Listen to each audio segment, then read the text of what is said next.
62ാമത് സംസ്ഥാന സ്കൂൾ കലോത്സവം പൊടിപൊടിക്കുന്ന വേളയിൽ ഉദ്ഘാടന കർമ്മത്തോടനുബന്ധിച്ച് ഓപ്പണിംഗ് ഡാൻസ് കളിച്ച ഒരു മിടുമിടിക്ക് നമുക്ക് കിട്ടിയിട്ടുണ്ട്. ഹയർ സെക്കൻഡറി വിദ്യാർത്ഥിയായിട്ടുള്ള വേദയോട് തന്നെ നമുക്ക് നമ്മുടെ കൊല്ലത്ത് വെച്ചിട്ടുള്ള ഈ സംസ്ഥാന കലോത്സവത്തിന്റെ അഭിപ്രായം ചോദിച്ചറിയാം.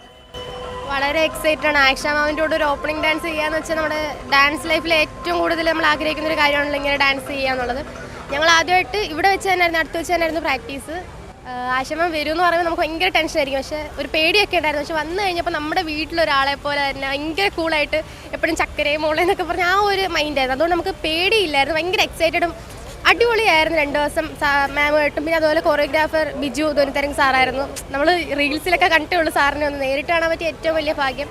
അതുപോലെ പെർഫോമൻസ് മാക്സിമം പ്രാക്ടീസ് ചെയ്തതിന് എക്സ്ട്രീമായിട്ട് ഞങ്ങൾക്ക് ചെയ്യാൻ പറ്റിയിട്ടുണ്ട്. വളരെ ഹാപ്പിയാണ്.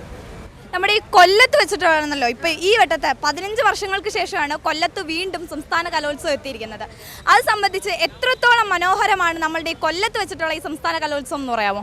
ഞാനൊരു കൊല്ലംകാരി ആയതുകൊണ്ട് തന്നെ നമ്മൾ ഏറ്റവും കൂടുതൽ അഭിമാനം കൊള്ളുന്നൊരു നിമിഷമാണ് കൊല്ലത്ത് വെച്ച് നമ്മുടെ നാട്ടിൽ വെച്ച് കലോത്സവം, സ്റ്റേറ്റ് കലോത്സവം നടക്കാന്നുള്ളത്. അതിൻ്റെ കൂടെ നമ്മൾ തന്നെ ഓൺ കൊറിയോഗ്രാഫി ഞങ്ങൾ കഷ്ടപ്പെട്ട് ചെയ്തൊരു പെർഫോമൻസ് ഇവിടെ അവതരിപ്പിക്കാൻ കഴിഞ്ഞു. അതുപോലെ ഞാൻ ഒറ്റയ്ക്ക് സിംഗിളായിട്ടും പെർഫോം ചെയ്യുന്നുണ്ട് കേരള നടനം 7-ാം തീയതി. അപ്പോൾ സ്വന്തം നാട്ടിൽ സ്റ്റേറ്റിൽ കളിക്കാൻ പറ്റുക എന്ന് പറഞ്ഞാൽ ഭയങ്കര ഭാഗ്യം. അതുപോലെ ഭയങ്കര സപ്പോർട്ട് ഓഡിയൻസ് ഒരുപാട് പേരുണ്ടായിരുന്നു. ഭയങ്കര അടിപൊളി എക്സ്പീരിയൻസ് ആയിരുന്നു.